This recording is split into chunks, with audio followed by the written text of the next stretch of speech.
important thing to remember about cooking meat is that there are no guarantees. No matter what a recipe tells you, or a theory like searing seals in the juices, there's no substitute for checking the doneness yourself early and often. One trick for heating a pan up to a good high temperature for searing is to cover it with a piece of aluminum foil.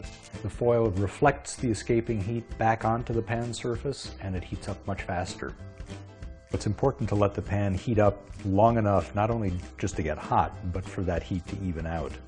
And then it's time to put on the meat.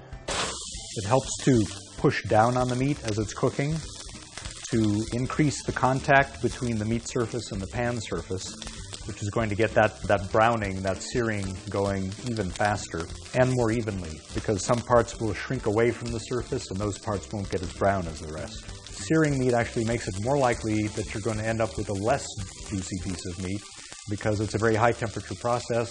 So searing a piece of meat is a good idea, not because it seals in the juices, but because it creates great flavor.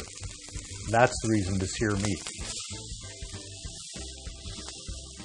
At this point, I'm going to move the meat from the stovetop to the oven. We do want to cook the outside of the meat at a high temperature to get that flavor development, but then we want to slow the cooking down so that as the meat cooks through, it doesn't cook through too quickly.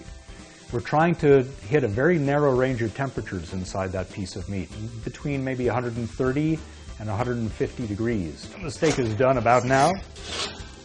We can take it out. It's been well seared on both sides. Still has moisture, still has juiciness, that wonderful succulent flavor, the kind of thing you can only get from a piece of meat that's been properly cooked.